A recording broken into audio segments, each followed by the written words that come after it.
The Lunaverse by Rainbowdoubledash. Episode 14, Tales of Ponyville by Rainbowdoubledash. Here is a bit of advice. Never look back at your life and try to write down all the names of the friends that you've had over the years. You'll just depress yourself as you realize how many friends you've once had but no longer do, due to moving away from them, or them moving away from you, or just drifting apart, or getting into fights with them. The kind of fights that end friendships. Why am I giving that advice? Because I did that recently. Started just an hour ago. Actually, since I couldn't really bring myself to work, seeing as Pokey is, well, I gave him a few days off and hopefully he'll calm down. Anyway, in my life, I've had more than 70 ponies I called friends. 70! I currently have 5. I had 6, but I don't think Pokey's really in that category anymore. 7 even, if you want to count Dinky. But she's just a schoolful. Well, I'm an adult, so I don't think I can really count her without eyebrows raising. So, 5 out of 70. But wait, it gets worse. Because you can't just write down the names on a piece of paper. You have to remember why you're not friends with them anymore. Or at least, that's what you'll end up remembering. And yeah, I remember that Springheart just moved for Nate or Elise to try him. And Crater Twist and me had kind of just stopped hanging out. And then, there's the whole slew of ponies I used to know in Nate or Elise that I just lost touch with when I moved to Canterlot! But then I remember ponies like Chocolate Tail, who got sick of hearing me go on and on about being Luna's apprentice. And Inkbot, who got sick of hearing me go on about being Luna's apprentice. And Cloud Dasher, who got sick of hearing me go on about being Luna's apprentice. And Buttertruffle, who, hey! It's not because I kept harping on about being Luna's apprentice! No, I called her fat. I regretted it instantly. Well, not instantly, but look, I regret it now, okay? I wish I hadn't done it. But I did. And now she hates me. Rain Dancer drove her away. Brawny Heart drove him away. Daisy Meadow drove her away. Dream Treasure drove her away. Toodleroo drove him away. Though to be fair to me, he was really annoying. But then there's a whole load of ponies all at once at the end there. Amethyst Star, Bright Prism, Winter Wind, Dapple Flecker, Honey Sprinkles, Roller Crackle, Open Skies, Clear Skies, Trouble Shoes. I had a whole ton. But then I brought an ice palace down on top of all our heads and melted it. Still not entirely clear on what happened. I don't think I ever will be. But it was the after-graduation party for Luna's Magic Academy. I don't even know why I attended. To be perfectly honest, none of them were really friends. Though I think I was making headway. Well, there's more. But it really was just a depressing list. A whole lot of failure. Except for the first 5 names I wrote down. Still, it doesn't take a genius to notice a pattern with all the friends I had. Yeah, some I just lost contact with. Some moved away. And to be fair to me, sometimes I was the one who things cut off. Once or twice. But overwhelmingly, the most common reason why I don't know all those ponies anymore. Because I screwed up. Because I said something I shouldn't have. Or did something I shouldn't have done. Sometimes one big thing. Sometimes too many little things over the course of our friendships. And they all ended. It was all my fault! And the same thing will happen this time, too. It's not something I want. Luna knows I don't want it. But I mean, looking at cold hard numbers, looking at the list of 70 ponies I know it's coming one of these days. Stupid pattern recognition. Trixie stared at a cup full of green liquid that sat on her kitchen counter as the rain continued to pour outside. In her mind's eye, it stared back at her malevolently. Drink me, it seemed to say. Drink me instead of that swill, and the truth will set you free. You're not the truth.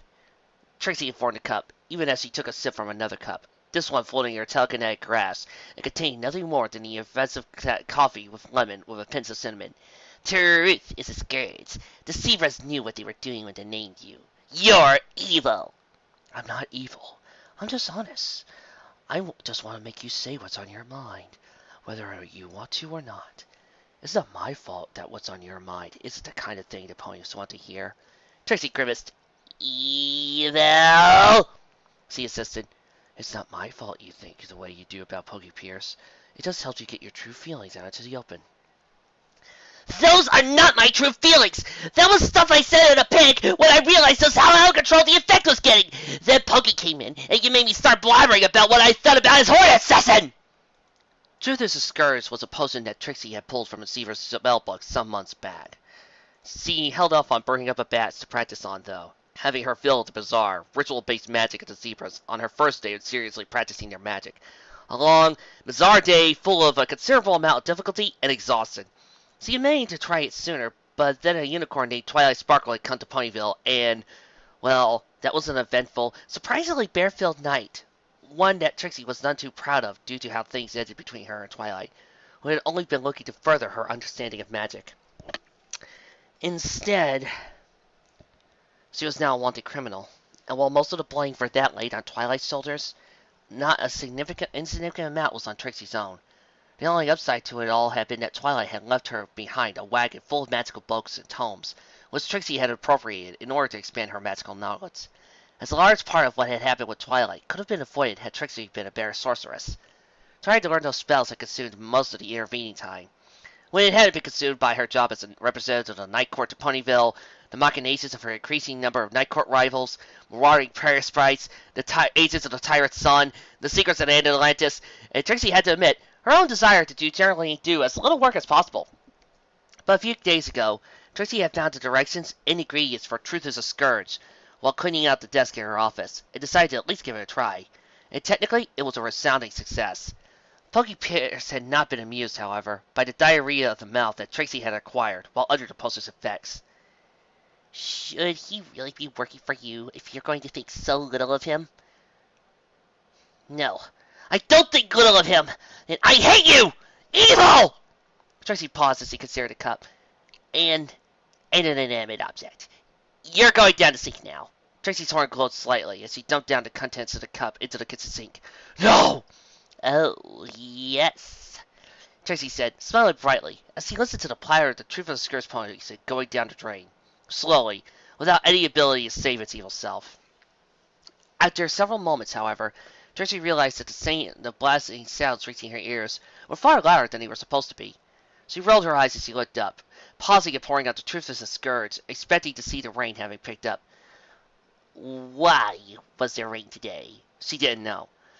The weather schedule had called for a storm next week, and it was something that she had to bring up next time she had a town meeting. But outside, the rain seemed to be coming down with no more intensity than it had been able to work up for the past hour.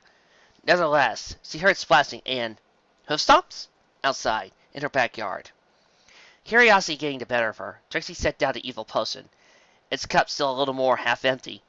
Personally, I see it as half full, and wandered over to the back door, opening it up telekinetically and bringing her coffee with her. About to take a sip when she was given something new for her mental list of strangest things that she had ever seen. Raindrops, element of honesty, weather pony with a severe anger problem who was more than a little intimidating to Trixie, stomping around in a 6-inch deep puddle of water that had managed to form in Trixie's backyard. The Jasmine Pegasus' eyes were closed as she let herself fall over and wallow in the water-mucking grass, wings flapping and tossing water into the air, head shaking so that her mane would be totally soaked. Then, just as suddenly, Raindrops was on her hose again, bucking like a bronco a few more times before simply prancing in place. I love rain! Raindrops called out with a laugh. What are you doing? Trixie asked at nearly the same time, before she could stop herself. Raindrops froze at the sound of Trixie's voice, eyes opening as she slowly turned, as though taking her surroundings in for the first time. Trixie stood stock still even as she did, wondering what kind of terror she may have unleashed on his raindrops, soaking wet, covered in mud and loose grass, locked eyes with Trixie, her own eyes wide with a look of barely contained anger on her. No, wait. That wasn't barely contained anger at all. That was a slight surprise that eroded into a kind of embarrassed but happy chuckle as raindrops rubbed a hoof behind her head. She laughed. Hi, Trixie. Trixie stared. I'm sorry. Didn't know this was your backyard. Raindrops continued, fluttering her eyes slightly. Well, I didn't notice this was your backyard. I mean, it's what I meant. Trixie stared. Trixie? Trixie's eyes narrowed, Images of raindrops splashed in her mind. The raindrops she knew. The raindrops who was her friend. The raindrops she was terrified of inciting to anger. That raindrops may have liked the rain. But there was a considerable difference between liking the rain and splashing like a pig in the mud while it was raining. Plus, she was a weather pony, and she hated unexpected changes to the weather routine. Trixie had vivid memories of the longest night and her bubbling attempts to either fix or exaggerate the potential weather problems that night, not caring what she achieved. Raindrops had nearly murdered her. The real raindrops wouldn't be acting like this in an unscheduled storm. No, Trixie was certain that instead she'd be up in the skies fighting it, or else chewing out or wailing on her boss, Rainbowdash. In either case, her anger realized that this violation of the schedule which meant only one thing. Imposter! Wait, what? The Pegasus imposter asked, a look of fairly convincing confusion overcoming her face, as Trixie's coffee mug slipped from her grasp and hit the floor of Trixie's kitchen, its contents flying everywhere. Though, thankfully, the mug itself didn't break. Trixie didn't let the imposter's convincing act dissuade her as she wove magic, determined to take out this imposter. Night Court spy? Designer Twilight Sparkle back for revenge? She wasn't sure yet. As quickly as possible. First, she wove a glamour over her own eyes that would prevent all light from reaching them. Rendering her blind, yes, but also rendering her immune to the spells she cast simultaneously. A painful bright flash from her horn. She heard the imposter raindrops cry out in pain as light as bright as a magnesium flare went off only a few feet from her face. Trixie dropped the glamour over her eyes, saw the imposter stumbling. Her quarry distracted, she reached out telekinetically, wrapping her aura around the Pegasus, if she was really a Pegasus, pulling her aside and keeping her suspended in the air over her kitchen. The imposter was rubbing her eyes with her coronet as he did. "Ah! Trixie! Let me down!" "No!" Trixie exclaimed, as her horn glowed. She turned herself invisible, at the same time creating an illusionary double a few feet away. As an extra precaution, she herself also moved from her original spot. More magic around her host to hide the sound of her hostess. "I don't know who you are," she said, a force spell taking her words and presenting them for the illusory double she had created. "And you've admittedly managed a very good disguise. I shall safe shift, I'm guessing. But you've got Raindrop's personality completely wrong! Trixie! Amateurist mistake, really." Trixie pressed on. By now the imposter's eyes were wide open. She was glaring at the illusion of Trixie. Or, trying to, though she was still recovering from the flash of light Trixie had produced. "So, are you insane?" One of Trixie's hosts involuntarily went to her horn at that, as he vividly recalled the spy master, an infiltrator, had somehow been able to make Trixie's horn disappear for several long, agonizing seconds, utterly robbing Trixie of her magic. "Trixie! Your little horn disappearing trick won't work this time, Zane!" Trixie continued, as she made her illusion jab at Raindrops. "You're not just being held up by telekinesis. You are in a bubble of anti-magic! I'm not Zane! Ha!" laughed Trixie. "A likely story. What have you done with the real Raindrops?" "I am Raindrops!" "No, you're not!" Trixie exclaimed. "The real Raindrops wouldn't be wallowing in mud during an unscheduled rainstorm. She'd be beating up Rainbowdash, or else flying around and breaking apart the clouds to face the frustration. She's a giant ball of anger and hate!" The imposter paused at that, staring at the illusion of Trixie, unmoving and mouth hanging open for several seconds, before a gradual shift overcame her features. Nothing changed per se, but her muscles tensed a little. Her neck dropped slightly, and her look of worry and concern fell into a more neutral position, albeit one that, obviously, held at a neutral position at a great personal effort. Trixie blinked at the chains. Well, she said, yeah, like I said, good disguise. Body language counts for a lot. That's how Raindrops is." The imposter closed her eyes. "I am Raindrops," she said. Her voice dropped a few octaves as well, and her words came out somewhat more haughtily.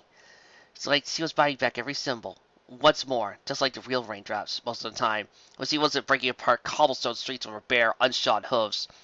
Apparently, this imposter was quite good once he got into the zone, as it were. What's it going to take to prove it? Trixie tapped a hoof to her mouth for a moment, then smiled as he spied the still half-empty cup of truth as a scourge. Slowly, So he set the imposter of raindrops on the floor, and had her illusion pointing at the cup, even when she released raindrops from her grip. That is a truth potion, she said. What's you drinking? All your secrets will... Hey, wait! The imposter had, without hesitating after hearing the words truth potion, gone over to the cup and drank the entire concoction in a single swig. She afterwards looked at Trixie. How long till it kicks in? She said. Trixie blinked. Not till I activate it. I modified the spell so I can switch it on, she said, a sinking feeling in her stomach. Was this, after all, the real raindrops? No! Impossible!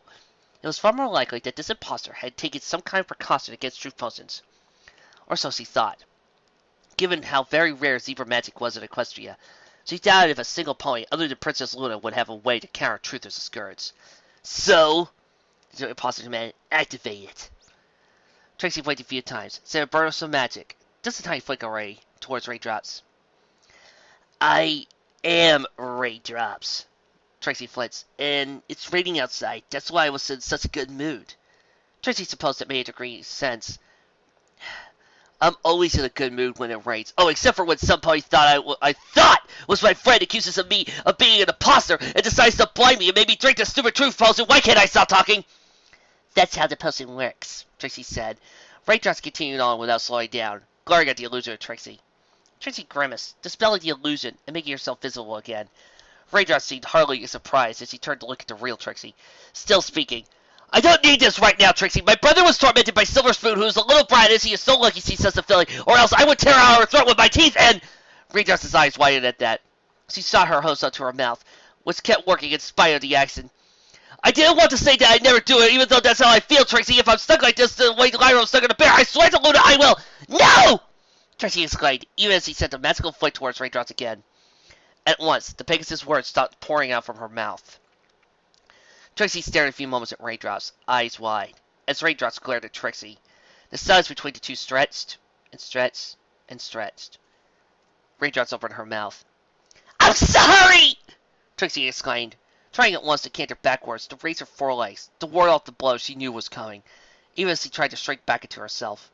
The result sent her tumbling head over her hose. When she righted herself to continue to tumble backwards, she found herself against the wall. I'm sorry! I'm sorry! I didn't... I thought... I'm sorry! The explosive blows didn't start falling. Slowly, Trixie opened one eye and saw Raindrops still staring at her, though her expression had changed, becoming a mixture of sadness and resignation. An almost familiar expression, in fact. One Trixie had, herself, worn on 2 far many occasions in the past. She did have one raised foreleg, but it was lagging almost hip in the air, a pony reaching out to another, not trying to hit one. And were those tears? No, impossible. Raindrops didn't cry. It was just rainwater in Pegasus' eyes. Raindrops said with surprising softness, following her house slowly. Are you afraid of me? No! Trixie answered quickly, just as quickly as she continued. Just you're, a little touchy and... A giant ball of anger and hate, Raindrops interrupted. She stepped backwards in what can only be described as horror. You're terrified of me! No! You're a great friend. Remember how we dealt with that Griffin? Hilda, or whatever her name was? Or that Ursa Minor that Twilight Sparkle brought to town? Ha! That was fun. Well, not the almost dying part, but we did die, so in hindsight it was fun, and we had fun together as friends. That's not exactly a friend activity, Trixie. Raindrops' brows furry. That's the stuff you get to fill a strong pony for. She looked away from Trixie. Wings managed to somehow sag lower. You're afraid of me. You hate me. Trixie had a problem with shifting her weight from one hoof to the next a lot when caught in the act of something. A moment previously, she had been doing it so much she could have served as a decent drink mixture. At some point, he had balanced a glass on her back. However, at Raindrops' conclusion of the unicorn's feelings toward her, however, she froze. I don't hate you! She exclaimed. Raindrops didn't seem to believe her. It's all right, Trixie, she said, letting out a dull, emotionless laugh. I'm used to it. Every pony's afraid of me. Every pony walks on eggshells around with me. I know it. She sighed, hanging her head down as she turned around. I'll go. Wait! No, Tracy said, wondering how Raindrops had managed to turn into a mirror image of her own insecurities. Yes, she had them. She knew she had them. Gathering her courage, her horn glowed, and she telekinetically grabbed a hold of Raindrops' tail, preventing the Pegasus from leaving. She turned around now, looking to Trixie. Trixie paused, not sure how to proceed from here. I do not hate you, she stated. I mean, okay, yes, you're terrifying when you get mad, and I just called you an imposter, and so I thought that you were about to hit me a whole lot. And you know what? I deserve it! I made a mistake and screwed up, and I so want you to hit me because I deserve it! She growled over to Raindrops. Once a little when she got close, but holding her ground. Come on! I deserve it for what I did, just like during the evening time! Raindrops stared. Friends don't hit each other, she said. Sure they do! Not like this, Trixie! Raindrops sat back on her haunches, staring at the unicorns. Friends are afraid of each other. She looked down, and Trixie somehow knew what she was thinking. She was remembering back during the longest night, when Trixie had, theoretically, tried to help a bad situation with the weather patrol, and Raindrops had all but threatened to kill her. She was remembering how, when Raindrops had gone to Trixie over what Rainbowdash and the Griffith Gilda, or whatever, Trixie's first assumption had been that Raindrops was there to hurt her for something. She was remembering how, when Trixie had insulted and goaded Twilight into making a fool of herself in front of old Ponyville for no real reason, Raindrops had shocked her and saw hard. No! Trixie exclaimed, interrupting Raindrops' train of thought. Those were... I deserved the longest night and the evening time. I really did. Let's face it, I've never been a really good friend, so I deserved it when you came to my office after what Kilta had done, and I thought... Raindrops had frowned. I had forgotten about that. She intoned. Trixie's eyes widened. No! I can't go down to just 4! She exclaimed. Raindrops looked at that, puzzled. What? Trixie didn't see it. She rushed past Raindrops toward her office, where she kept all the magical books he had taken from Twilight's abandoned wagon, and began scanning the tiles, looking for the one with the proper spell. She found it in a few moments, and tore it from the self-tile kinetically, opening the pages and began to pour through it, looking for the spells she had seen, the ones he needed to fix everything. Something about memory and... She was awful at learning spells from books. She was far better at watching spells being cast and duplicating them. But this was an emergency. She wasn't going to screw up another friendship. Not again. Raindrops was probably out of morbid curiosity than anything, had followed Trixie to her office, watching as Trixie refreshed the spell in her mind, and how to cast it, what it entailed, and the motions and the movements of magic. In the current state, Trixie was taking in all the directions without fully realizing what the spell entailed. Trixie? Raindrops asked. What are you doing? What do you mean, go down to those 4? Trixie snapped the book shut, staring at Raindrops with wide eyes, horns glowing brightly. I'll show you! She exclaimed, dancing forwards. The jasmine-coated Pegasus with wings flared in surprise, as she began to canter backwards. But by then, Trixie had reached her, grabbed her head with her front hooves, leaned in, and Trixie and Raindrops were in the ruined palace of the Royal Pony Sisters. It was months ago, back when the reader had a very poor mic. The Corona had returned, when she had tried to kill them, and one by one, Cheerily and Lyra, Carrot Top, Dissy Doo, and yes, Raindrops had claimed their respective elements. Corona was lashing out them with fire and magic, but it was no use. The elements had protected them. Only Trixie hadn't claimed hers yet, but she was about to. She was surrounded on all sides by her friends, waiting for her to make the connections, to realize that the 6th, forgotten element of magic, was powered by the bonds of friendship they had forged. Raindrops looked to Trixie. And, well, your heart was in the right place with the Weather for Hire team, Raindrops admitted. So yeah. Friends? Friends! The other 4 ponies agreed. Trixie's eyes were wide. Friend. Raindrops pushed Trixie away, her eyes wide and sputtering as he ran one hoof across her mouth. You kissed me! She exclaimed. Trixie stumbled slightly for Raindrops' push, but she kept her balance easily enough as she stared at Pegasus. That's how the spell works, she exclaimed. It's, well, the book kind of goes on a bit about magical connections and forming a conduit and other stuff I didn't really get. But that's how the spell works! She paused. And you interrupted it before it got to the good part! Exactly what Trixie said had hit Raindrops first, and Trixie a moment later. Both ponies felt their faces beginning to redden and looked away from each other awkwardly. Um, uh, that came out wrong. Yeah. Raindrops had agreed wholeheartedly. Tracy sniffled around a little.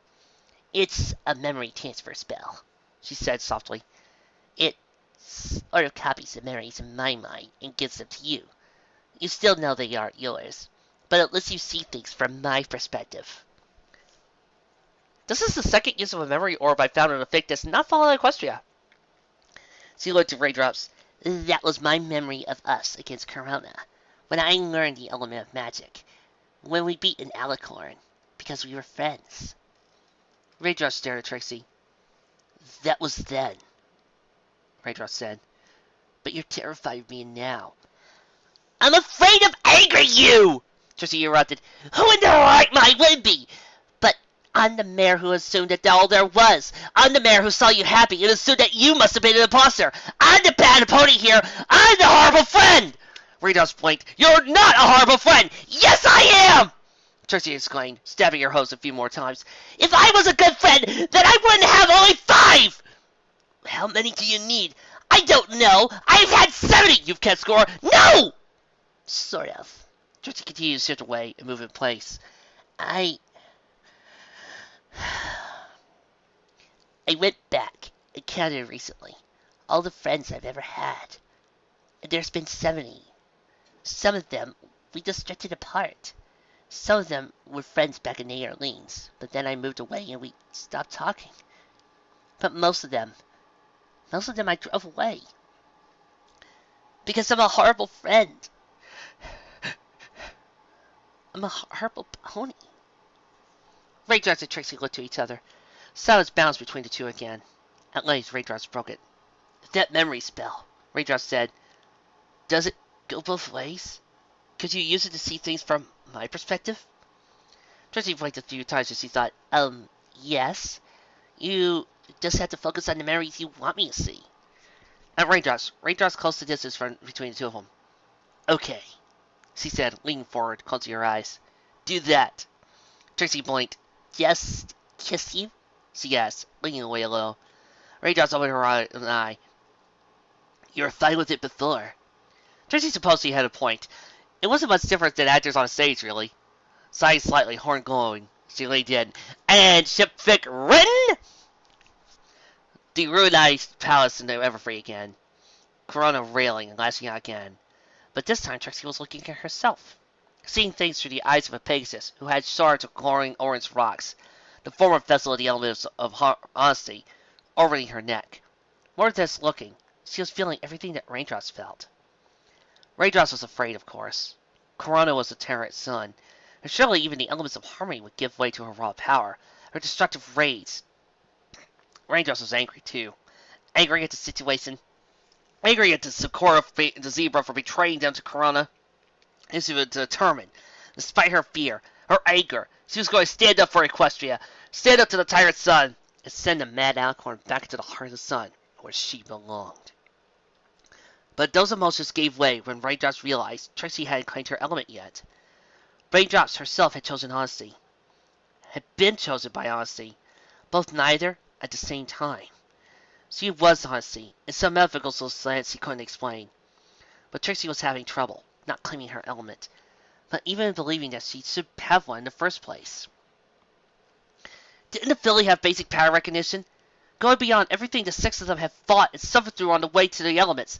The sirens, the poison joke, the dragon attack. What made her think that she didn't deserve to stand beside them? That she wasn't supposed to be there? You're not my friends, Trixie pointed out. You all hate me. Charlie laughed. Trixie, we don't hate you. So you could be a jerk. So what? So can every pony. But we wouldn't even be here without you. You made my muffin smile, Ditsy Doo pointed out. That makes you a friend in my book.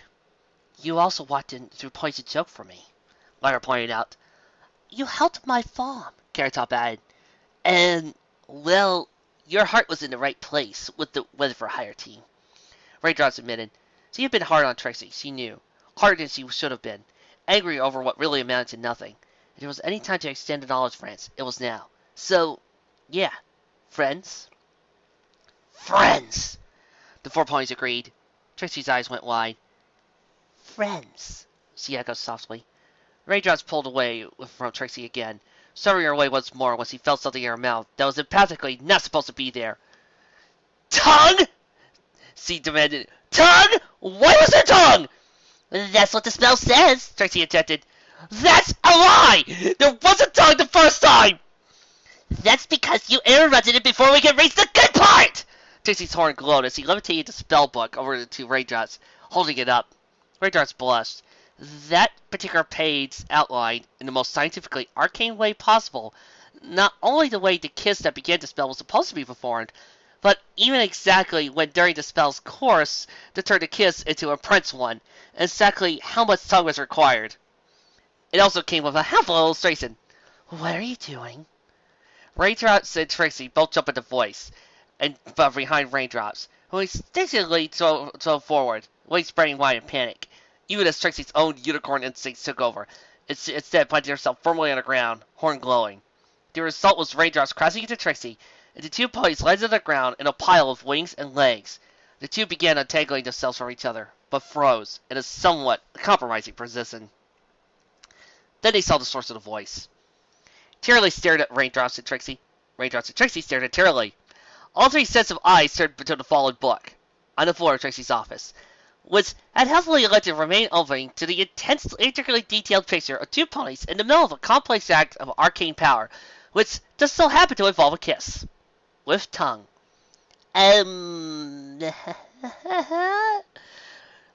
Okay, good news. Raindrops, I'm pretty sure, doesn't hate me. And all that I learned, she's not all anger. In hindsight, I should have known that. And it was wrong of me to think of her as just some one-note pony. I still have all 5 of my friends. I'm not going to lose them, like I've lost all the others. Screw the parent! Forget the cold hard facts. I'm not losing any of them. Bad news? I'm going to have an interesting time explaining to Tyralee what she just walked in on. Hopefully, she's reasonable.